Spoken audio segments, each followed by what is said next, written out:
Hey my loves, this is Karen Tappin, founder and CEO of Karen's Body Beautiful, a line of natural hair and body care products for the entire family. Welcome to the first episode of Karen Says. I'm always on the go, traveling the country and chatting with women who buy my award-winning products. Our conversations always start out with questions about hair, beauty tips, and then shift into self-esteem, relationships, entrepreneurship, and finding the courage to go after your dreams. I created Karen Says to keep the conversation going with women worldwide. Each week, viewers can expect to be inspired, informed, and entertained as I share my personal wisdom and invite my special guests to share as well. So listen up, ladies. You'll find tons of gems here on Karen Says. Every successful woman has her tribe, and today I'm joined by my beauty bubble, the smart and successful ladies that I turn to for support and, of course, juicy girl talk. Their views are as diverse as their pop-in curl patterns, and I know you'll love them as much as I do. Here to mix it up with me are Imani Dawson, founder and president of Tribe Called Curl Media, Natasha Gaspard, founder and CEO of Main Moves TV, and Lurie Daniel-Favors, Esquire, founder of Breaking the Cycle Consulting and Afro State of Mind Media. The Beauty Bubble will air the first Monday of the month, so make sure you tune in. And after the show is the Afterglow, our live hangout, where we'll be taking your questions and comments at 7:30 p.m. So be sure to stay tuned for real talk and a Karen's Body Beautiful giveaway. We're all involved in the natural hair community in one way or another. So what better way to kick off our first episode than to talk about the texture revolution? Take it away, Imani. All right, girls. We know natural hair is magical, it's beautiful, it's so fulfilling, but is it easy to maintain? I feel like relaxed girls come into the community like, I'm about to get my life, and they feel like we've let them down. They have been hoodwinked into believing that natural hair is somehow more simple to maintain than any other style. Is that true? How y'all feel about that? I don't think it's more simple to maintain. I don't approach my life as to whether I do something, whether it's more simple or not. To me, it just makes more sense. It's healthier. It's healthier for my self-esteem. It's healthier for my daughter's self-esteem. So it may not be easier. There may be a few different things that you have to do. It's different, not necessarily easier. But I don't live my life based on what's the easiest thing to do, because if that were the case, I'd have ice cream for breakfast and unsalted potato chips for lunch, and I would do dumb stuff like that. No salt. No salt. I don't like salt and potato chips. Me neither. High five. That's a shame. Glad you guys have something in common. More like that. Yeah, I agree with Karen. I don't think it's well, I don't know if it's a question of easier or more difficult. I think it has to do with being different, like what you're used to. So as, you know, when we were relaxed, we, you know, went to the salon, they did it for us, we hadn't to do anything. When we got home, we just wrapped it up, tied it up, and went to bed. So if you wanted to look nice and cute and fluffy and whatnot, then we're gonna have to put some care into it. But that's with anything that you want to look nice. You have to put effort into it. But sometimes I would say that natural hair actually looks good without any effort, because sometimes I don't be doing a thing. And some people are like, oh my God, your hair is so nice. I'm like, oh really? Thank you. I just woke up. That's I woke up like that. Okay, good to know that there's a Beyonce natural hair moment. Everybody can have a I woke up like this. I love y'all, but what I'm hearing you say is, no, it's not easier, but there are all these other reasons why it's important, and I love it. Actually, I would have to say, I think of it in terms of the amount of time invested and where that time investment comes in. When I had a perm and a cherry curl, because yes, I did have a cherry curl. When I had those things, like I was spending time on a regular basis. So I wake up in the morning, I have my flat iron, I have my rods, I have my curlers, and I was working magic in the mirror on a daily basis, right? If I go to the hair salon, I'm spending hours there. You know, I'm double booked, the appointments, or the chair is full. I get there, there's 3 people ahead of me. All of us have the same time block. So that time was a day-to-day type of time. Now that I'm natural, and I wasn't always like this as a natural, but now it's like I'm kind of on the once a month major time investment rule. Yeah, and I'm going to tell y'all something which I, you know, usually don't like to share. What's that? But I'm not into the whole wash my hair every other day, comb it every, like I just don't, if we're doing a calendar, January 1st, I wash, I rinse, I style. I wear my twisties for about 2 weeks. I put them up, I put them down. That may take 5 minutes in the morning. And then I take my twist out 2 weeks later.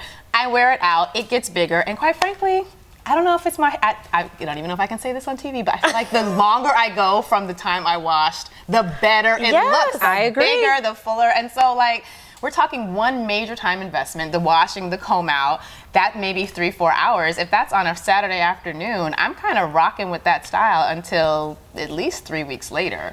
Here's the bottom line for me that no one has yet shared. There is nothing worse than sitting in a chair and having your scalp burnt off in the name of beauty. So nothing could induce me to ever go back to that again. Not 4 or 5 hours doing my hair at one time, not, you know, the ease of your hair post-chemical processing. Like, yeah, I'm good for life over there. And I do agree with you. Like, I think that there are ways to simplify the natural hair journey and make it easier. I am team lazy natural all day. Yeah. Trademark, like, I invented the lazy natural. I'm gonna make a remix about that. So I definitely don't think it has to take a lot of time. I feel like a lot of people are looking at images online or their favorite YouTube gurus and are sort of like, let me try to recreate this for 12 hours. And it doesn't look like it. You know, we can't all be...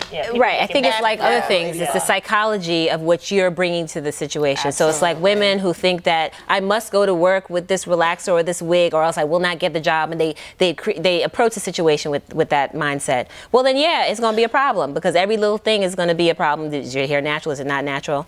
And I think the same is for any part of life. So if you approach a situation and you're like, okay, I was once relaxed, now I'm natural, and it's difficult out the gate, and you're not even thinking that, well, it's two completely different ways of styling your hair and caring for your hair, two different mindsets. And so, of course, you're going to have to learn and become accustomed to new styling regimens and new products. And yes, but that doesn't make it more difficult. But you know what is more difficult? Looking at someone who has a completely different hair texture than you and trying every product under the sun to make your hair do something it was never designed to do. Right. So I think when you're talking about psychology, like the mindset that so many of us carry into this, I'm going to go natural mode. And you know, some of us, like I said, some of us go natural because we had a back to Africa moment. Some of us went natural because of a bald spot and a bad perm, right? So like wherever you are in that space, I have respect for that. But trying to make your hair look like someone else's and being upset because it doesn't look like the type 1A natural hairstyle that you saw when you have a type 7G, like that can be that can take a lot of time. And that can be very frustrating. You about to get deep on us, and we definitely gonna go there, but let's just back it up one time real quick. Now I got one sure way to make the natural hair process easier, and that's to find you a qualified natural hairstylist. Hallelujah. And let them do you up. And speaking of natural hairstylists, I know y'all also are cutting it into the ATL with our girl Mushia from the Damn Salon representing for natural hair. So let's talk about it. What did we think of the show? Was it wonderful? Was it ratchet? Was it in between? It was all of the above. Yeah, and I finally, when I saw her, I was like, well, finally there's a representation, a positive representation of natural hair, not somebody looking crazy or just not being there. So that was, you know, that was a good moment. But of course, there's the ratchet that they need to have in reality shows that feature us. She's not anywhere near as ratchet as those other women. So I'm like, represent, you know, we naturals, we kind of know how to behave. I will say this. I think it's good to see her representing for natural hair. I think she is someone who's naturally just very sort of over the top in a really fun way. I don't feel like she's like anti-woman, and she clearly is the character that I'm rooting for on the show. But it does make me sad that here is a show featuring 4 professional Black business women. One of them made over $1 million. I'm like, yo, I need to be in the weed business. Like, what's up? And I'm like, we still can't have a show. Like, you guys are like titans of your respective industries, and y'all still want to fight at the table? Like, come on. When are we gonna see images of ourselves in reality shows where we don't have to like clench or even worse, completely disassociate, like, okay, that was not my kind of Black women. I'm just, you know, I'm just here for the comments. When we control our own media. Which is what we do. Period. But you know what? And I have to push back on that because Mona Scott, the woman who is behind, the brains behind a lot of this media, a lot of reality television, there are a lot of Black people helping to make reality TV. There are a lot of Black people working at Viacom. They may not be the owners of Viacom. They may not be the owners Who's of cutting the check? That at the end of the day, it doesn't matter that Mona Scott is the boss of that immediate situation, but who's writing her check? Well, and more so than that, what's the mentality that creators, our Black creators and creatives are carrying into these spaces. A lot of us go to college and think success is how far we can make it out the hood. And for many of us, that means stepping so far out that we don't mind recycling the same harmful images that a lot of us grew up on. So having a black person there doesn't necessarily mean that the content is going to reflect a higher level of thinking about who we are as black people, unfortunately. If we think about the reality show, what was the one with the Divine Nine? What was that one called? The Sorority Sisters, right. Yeah. So clearly that show was controlled by other people, you know, marketing our images as they've often done. And the consumers is the people who are like, oh, hell no, you're not going to make us look bad, really pushing back. So even though I'm saying who's cutting the checks, it's possible for us to rise up and be like... Absolutely. But if that's the case, then why are there so many reality shows featuring black women or women of color that are like that? Because we're watching them. And you know what I have to say, as ratchet as many of the shows are, there's always like a redeeming moment or something that makes me be like, girl, I'm gonna tune in. I have to say, well, where's the redeeming moment? I will say that watching Cutting It in the ATL and seeing them little damn salon girls come in sachet, and like people like to say that women with natural hair aren't sexy, they aren't aspirational. She came in there like, yo, me and my clique are fly, and I was like, I affirmed that. So that for me was a moment that made watching the show and sitting through it worthwhile. Like I felt like she did represent the fact that natural hair isn't homely, and it isn't just something, you know, for a side character. And actually, I felt like a lot of the relaxed styles made those women look kind of dated. But that's me. Secret natural hair Nazi. Well, like Karen said, I'm very, very happy, very pleased that there is a salon that's featured with natural hair, and she's very pro natural hair at that. Right. So yeah, I couldn't. And pro sexy natural hair. Pro sexy natural hair. One of the things I love about Mushia is that it's about natural hair being sexy, period. But I think a lot of what we see from ourselves in our own community is that there are certain types of natural hair that are seen as more desirable and more sexy than others. That's right. How many people have gone natural in the dreams of having Tracy Ellis Ross hair and then realizing that they, you know, they had silly hair, unfortunately. You know what? I mean, not, unfortunately for them, I should say, and what they thought their hair was going to look like. Nothing against Tracy Ellis Ross, but I never aspired to her. I never really aspired to anybody's hair, to be honest with you. And I'm wondering if it's because of the age that we're in with Instagram and all these images. Because when I went natural back in 99, 2000, there was nobody for me to look at. Not even in my family, not even in my neighborhood, school, nothing. So I don't know if it's because these pictures are circulating so much that people are like, yes, yes, I want that. I just cut my hair off and was like, okay, I'm gonna have to deal with whatever texture I have. I so think where does that come really from? has to do with women who are seeing natural hair as this way that they can sort of fulfill our little inner dreams that we've had since little kids. When I remember coming home from church and putting a slip on my head and wanting hair that like swung around and I think a lot of women who go natural without unlearning the rules for straight hair life and for straight hair value, transport straight hair paradigms into the natural hair community. So yes, I want to be natural, but I want that natural, not this natural, right? Yes, I want to be, I'm proud of who I am, I love who I am, but I would be so much more proud if my hair were cascading down my back as opposed to defying gravity and growing out towards the sun. So I think that for a lot of women who aren't unlearning, and because it really is an educational process, the psychology that we bring to the table. I mean, we're still failing the doll test for those of us who are thinking about that. 30, 40, 50, 60, 70-year-old women are still battling with images of inadequacy because they don't look light enough or they don't have the right type of natural hair. It certainly feels to me like there is a natural hair doll test afoot, particularly when you look at folks in the community that have hundreds of thousands of subscribers or followers simply because, or seemingly in large part because their hair is a certain texture. And I will be the first to admit that when I went natural in 1990, that I had nappier than expected syndrome. Like I really was like, wait, what was the syndrome? Nappier than expected syndrome. I know other people have heard it. It's a real syndrome. Like I really thought I was gonna look like Lisa Bonet or Cree Summer was really my girl, and then I was like, wait, I don't have a white parent. That's not what my hair looks like. So it took me a while to get used to my hair and to learn to love it. And I think my hope is that every woman who goes natural reaches that point of self-acceptance in the journey. And we have had this amazing conversation, ladies, but I think we have to get ready for our second segment. So up next, we're gonna discuss natural hair and pop culture and whether you can bring home the bacon with a Bantu knot out. Stay tuned.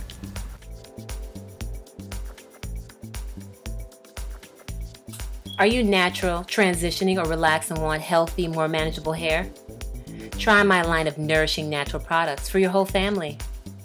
Is your hair dry? I made my Sweet Ambrosia leave-in conditioner and Luscious Locks hair mats just for you. Looking for products that will hold that perfect twist out? My Super Duper Hydrating Hair Cream and Hold It Hair Gels are the solutions. And my Hair Blossom Moisture Mist moisturizes and refreshes, while the Butter Love Pomade adds sheen and is perfect for head-to-toe dryness. Be naturally chic.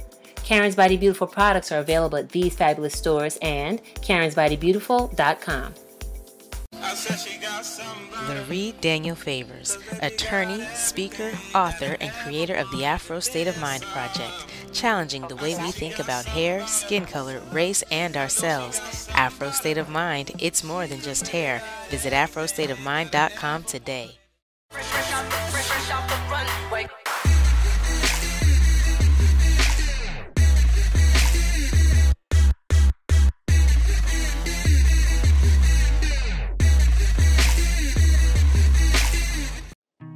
Ever try to create a makeup look based on the latest makeup trend you saw? It's never easy to create something that may have been intended for someone else. Makeup should enhance the real you and suit your style and personality. Come join me, Marsha Page of Marsha's Makeovers Inc. for an event dedicated to creating the best version of you. I want to help you focus on applying makeup that enhances your real beauty by teaching you to create a customized look that is simple to attain.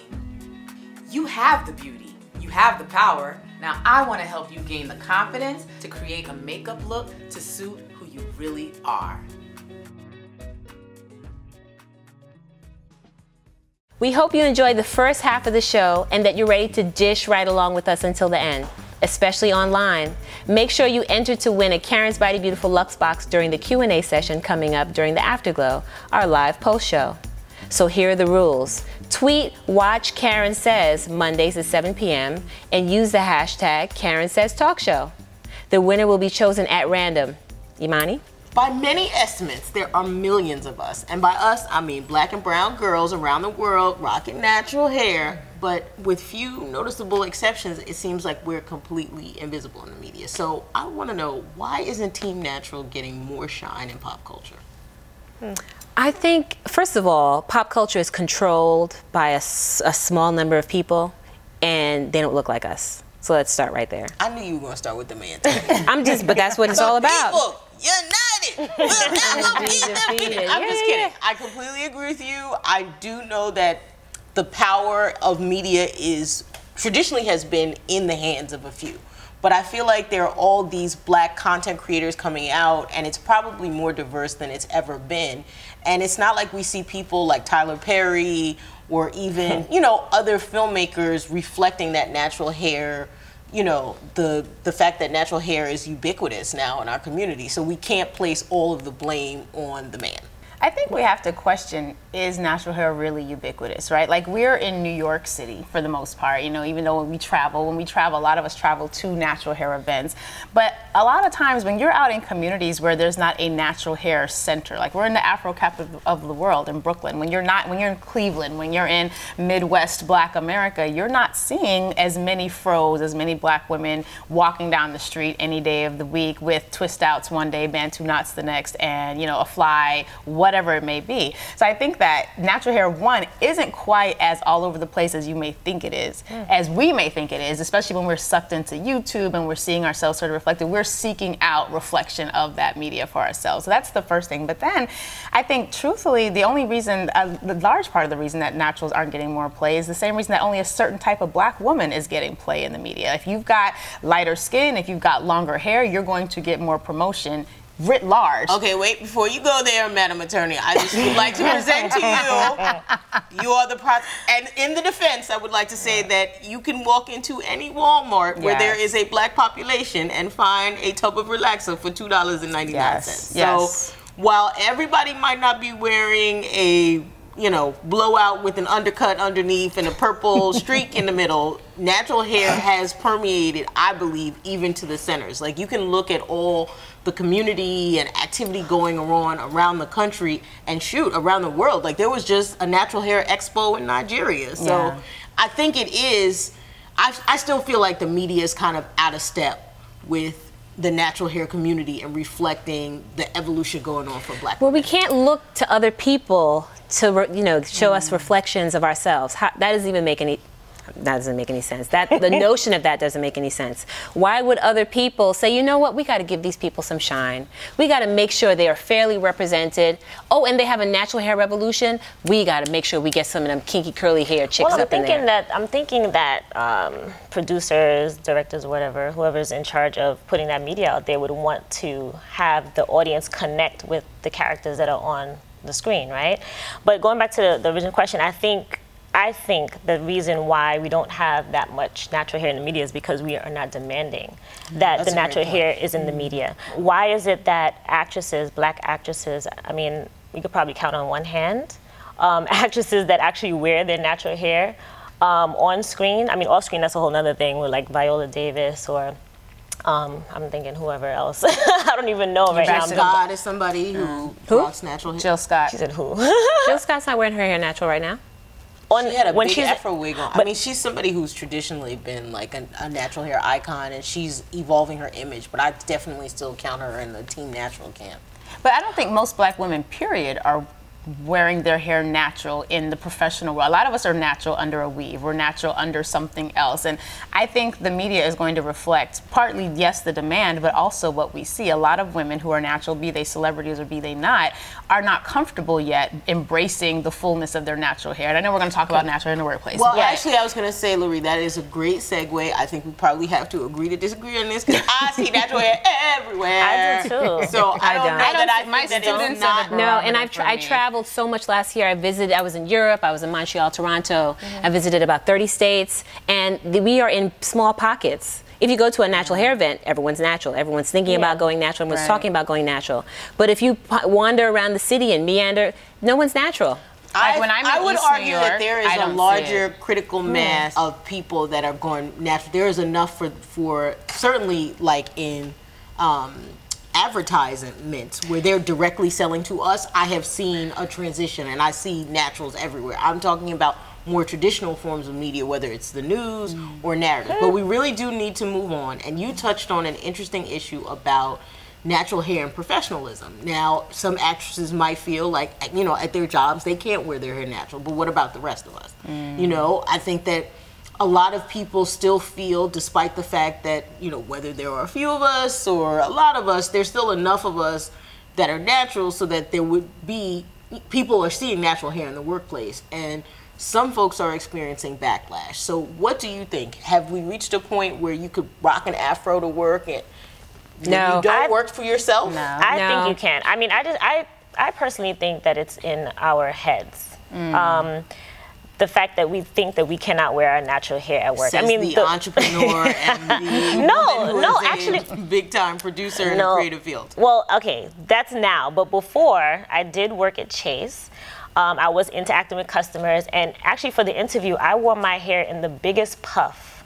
I don't think my hair can get in a puff that big anymore. I mean, it was like out to here, and I thought I looked cute. I mean, it was pulled back a little bit, you know, it wasn't like a big afro or whatever, but you could, it was pretty much a big puff, and I didn't think one thing about it. I didn't question, am I going to get this job? What are they going to think? I was just wearing my hair, and I was going in for a job interview. I got the job, and it was fine. I have to agree. I do think a lot of it has to do with our own perceptions, and oftentimes we become the gatekeepers of our own limitations. Right? I was a corporate attorney in Midtown Manhattan at a major law firm, sitting in my office with flat twisties in the front and an afro puff in the back when I read first about Hampton University's decision to not allow their Black MBA students to wear natural hair, right? So for me, the irony of how I was wearing my hair in that moment as I'm reading about a Black-owned institution, which has become now the ultimate gatekeeper of Black expression through hair, by saying you can't be a professional and occupy this space at the same time. So that always struck me as ironic. But what I do notice is my white employers, white colleagues, to my knowledge, never had an issue with my hair. For them, it was like, oh my God, how do you do that? But I had many a Black secretary, many a Black staff supports person who would pull me to the side and say, now baby, we just don't do that around here, and basically try to help me out by letting me know they couldn't see a way for my career to advance so long as I was going to occupy that space with my hair looking that way. I definitely have heard of Black respectability politics coming into play, and I completely understand your experience, and I've heard similar tales of people in New York. But for me, the key word is New York, because I think that there are other regions of the country and also the world where it still seems unprofessional, disheveled, you know. But to who? To the Because to the powers that be, and also black gatekeepers are there. I read about a woman who had a black, her boss had a black coworker go to her and tell her that her hair was unacceptable. And that wasn't just coming from the black coworker, that was coming directly from the man. So there are still some, you know, other folks that feel like hair is very political, and that you are coming in saying that you are angry and you're militant and you want to dismantle the system because you're wearing your hair the way it grows out of your head. I think what Natasha said though is important. Like her perspective was she felt comfortable, right? And for me, if my hair is an issue for you, I need to find out at the interview, because if I'm going to spend the best hours of my day, every working day for the next X amount of months in a space where I'm constantly looking over my back, double checking myself, questioning myself because of my appearance, then I think that that's probably not the best place for me to be investing my energy. Now, I made that decision early. I was in college when I went natural, and I decided early on, if my hair is an issue, that is a sign from the God, from the ancestors, from whoever you call on in your time of need, that this is not the place for me. But not everyone is in that space, but I think you're right. In New York, it's different. I'm self-employed, so I will certainly wear my hair how I want to now, but I think for many black women, it is an issue when they're not yet at that place of being able to self-direct. I wonder what it's like when you're in DC, for example, where there's still a very polished, you know, look that goes along with being a professional in that area, whether you're a politician or you're supporting, you know, sort of like the DC political machine, or somewhere in the South or the Midwest where it isn't, natural hair isn't as acceptable, and to your point, perhaps not even as ubiquitous as it is in New York. What do you think, Karen? I think that, you know, of course in New York being the capital of natural hair, that it's easier to navigate everything, whether it's life, relationships, your family, the workplace. So we can say that it's easy here. But I've traveled so many places, I've had so many conversations with women who, we literally sit there and cry about how we're going to get through this moment of, you know, this confusion about how we're going to deal with their boss, how they're going to deal with their coworkers who are pawing at them and saying nasty things to them. I had a customer who was an attorney. She used to come in my store and we used to talk all the time. And she was wearing a wig to transition. And so one day she decided she was just going to wear her natural hair to work. And she works at a big, high caliber law firm. She went to work and her boss was like, oh, hell no, hell no. Whatever you did yesterday, you was wearing a wig, put that wig back on, come back to work. Otherwise, you don't have a job here. You see, that's a problem. And I mean, it's just so sad that we have to have this conversation about if our hair is professional, unprofessional. I mean, it is our hair. And I think that, fine, we live in New York, we have examples of natural hair and beauty and all that. But I still think that that's sort of an excuse. I feel like it's a mindset, but right? Is it an excuse if you're a single mother with 3 kids and you need your job in order to pay your bills? But first of all, why would that question even pop up in my mind about I went natural, now can I go to work? Like, that never occurred to me. Like, that was never a question. I'm not saying that everybody has to think like me, but I'm just saying, like, why is it that is the first thing that comes to your mind? But you've never worked in an environment where making a radical shift like that. I mean, I was nervous. It wasn't about working, but like about, you know, having short hair. Like, I had those issues or whatever, right? And I'm going natural. That was a big decision for me to go natural. But as far as me going to work, I was like, okay, they're gonna, you know, make a comment. First of all, I had braids down to here, and next, you know, I'm coming to work with my hair this short. So obviously they're gonna notice something is different. But it wasn't like, is my job gonna be at? But not everybody is that strong, that has that strength of character. Most people don't, and so that's why it's a conversation and an issue. And so I agree with you. Like, it doesn't. No one could ever tell me. No one has ever said anything sideways to me since 4th grade. Period. I am a grown woman. That's because you're a little scared. No, I'm not scary. I'm not having it. You project a sense of confidence that I haven't seen in a lot of women. And I don't think it's about character. I actually think it's more about circumstance. I feel like if you are faced with circumstances where it's like, yo, this is a conservative environment like Wall Street or something, and you have to do what you have to do. I think that's the issue, though. You have to do what you have to do. I feel like for so many of us, we have been taught you got to do what you got to do for so long that we are now abdicating every element of personal power that we ever brought to the table. Right. And we will never be respected as a people so long as every move we have to make, we have to see ourselves through our white eyes. And I get it, you're a single mom perhaps, or you're this and you have this circumstance. How is that different from any other expression of blackness? Let me ask you. Well, I just want to, just because I think sometimes we talk about natural hair and we couch it in a way that makes it seem like it's separate from other respectability politics. And how I talk at work may have to be different. How I show up in my clothing has to be different. But my hair growing out, not down, that's a decision that I think a lot of our employers would be less likely to opine upon if our own community weren't so discombobulated and confused about where we stand on whether or not our hair is professional looking. I think it's difficult to get the community to act in a unified manner about a good many things, hair notwithstanding. This is but true.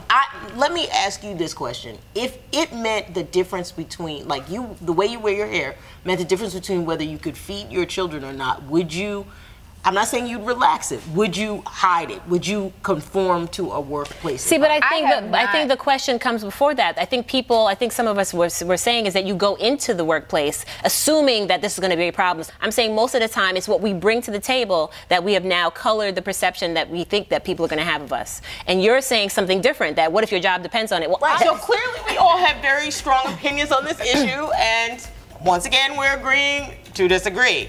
So now we want to know what you think about the issue. Do you feel like, one, there's enough representation of naturals in the media, which is the first issue that we covered, and two, do you feel like there is an issue in the workplace where you have to choose between your natural hair or your job? Make sure you tweet your thoughts to @KarenSaysShow. we're going to have to leave it here. I want to thank you for tuning in to the inaugural episode of The Beauty Bubble on Karen Says. Thank you to my co-hosts Imani, Natasha, and Lurie Esquire.